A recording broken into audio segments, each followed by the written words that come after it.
IMF का दरामदी चीनी पर टैक्स छूट से इनकार, चीनी दरामद का हुकूमती फैसला वापस होने का इम्कान। ज़राए के मुताबिक IMF ने तहफ़्फ़ुज़ात का इजहार करते हुए ऐसे इक़दामात से $7 अरब कर्ज प्रोग्राम मुतासिर होने का खदशा हो सकता है। IMF के तहफ़्फ़ुज़ात पर हुकूमत ने मौक़िफ़ इख्तियार किया कि चीनी की दरामद फूड एमरजेंसी के तहत की जा रही है। ताहम IMF ने हुकूमती वजाहत मुस्तरद करते हुए कहा कि चीनी दरामद पर टैक्स छूट IMF मुआहिदे की खुली खिलाफ वर्जी है। ज़राए का बताना है कि IMF के तहफ़्फ़ुज़ात के बाद हुकूमत ने चीनी की दरामद पर दी गई टैक्स छूट वापस लेने पर गौर शुरू कर दिया और चीनी दरामद का फैसला मुकम्मल तौर पर ख़त्म किए जाने का भी इम्कान है।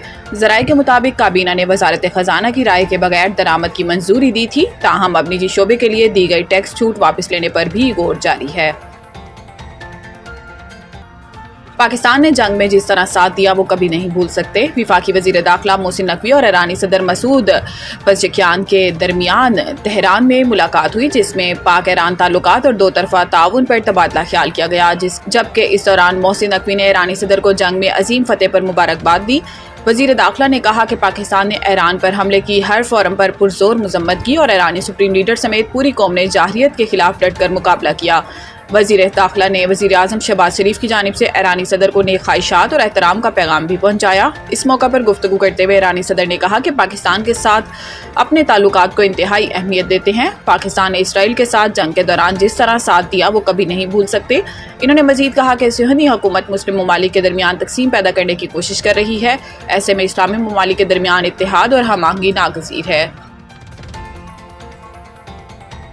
स्टॉक मार्केट की उड़ान जारी, एक और तारीखी संगे मेल अबूर। इंडेक्स नई बुलंद तरीन सतह पर। कारोबारी हफ्ते के दूसरे रोज भी बाजार एहसास में शानदार कारकर्दगी का तसलसल बरकरार, जहां मंगल को कारोबार के आगाज पर ही 100 इंडेक्स में 932 पॉइंट्स का नुमाया इजाफा रिकॉर्ड किया गया, जिसके नतीजे में KSE 100 इंडेक्स बढ़कर 1,37,435 पॉइंट्स की नई बुलंद तरीन सतह पर पहुंच गया। वाज़ेह रहे कि गुज़िश्ता रोज भी मार्केट में जबरदस्त तेजी का रुझान गालिब रहा, जबकि 100 इंडेक्स 2202 पॉइंट्स के गैर मामूली इजाफे के साथ 1,36,502 पॉइंट्स पर बंद हुआ था। मुसलसल दूसरे दिन की जबरदस्त तेजी सरमायाकारों का एतमाद में इजाफे का इजहार और मार्केट में एक बार फिर मुस्बत रुझान गालिब आता दिखाई दे रहा है।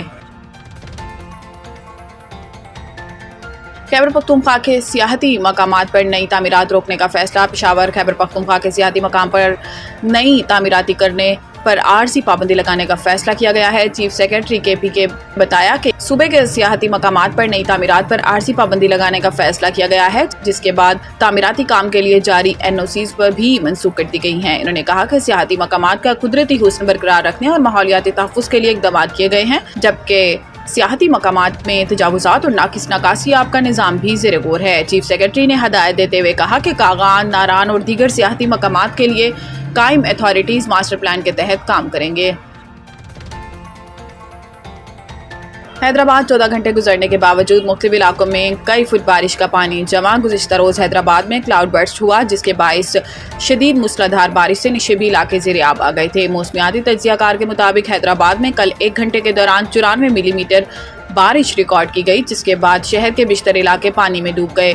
ताहम अब हैदराबाद में बारिश शुरू के 14 घंटे से जायद का वक्त गुजर चुका, लेकिन मुख्तलिफ इलाकों में कई फुट पानी अब भी मौजूद है। ब्रेटाबाद और लतीफ़ाबाद समेत दीगर इलाके ज़ेर-ए-आब आ गए हैं, जिस वजह से शहरियों को शदीद मुश्किलात का सामना है, जबकि मुतअद्दिद इलाकों में बिजली की फराहमी मुअत्तल होने से पानी की निकासी में मुश्किल पैदा आ रही है। तर्जुमान हेस्को का दावा है कि हैदराबाद ज़िला के 153 फीडर्स में से 139 फीडर्स बहाल कर दिए गए हैं। ऑस्ट्रेलिया के खिलाफ वेस्टइंडीज़ की टेस्ट टीम तारीख के दूसरे कम तरीन स्कोर पर ढेर। मैच का सबसे हैरान कुन लम्हा वेस्टइंडीज़ की दूसरी इनिंग्स रही, जहां पूरी टीम सिर्फ 27 रन पर ढेर हो गई। ये गुज़िश्ता 70 साल में टेस्ट क्रिकेट की दूसरी कम तरीन इनिंग्स है। 1955 में न्यूजीलैंड की टीम ऑकलैंड में इंग्लैंड के खिलाफ 26 रन पर आउट हुई थी, जो इस फहरिस्त में सर फहरिस्त है। जनूबी अफ्रीका की टीम भी 2 बार 30 रन पर आउट हो चुकी है। वेस्टइंडीज़ की इनिंग्स में 7 खिलाड़ी बगैर कोई रन बनाए आउट हुए, जिनमें 4 गोल्डन डक शामिल थे।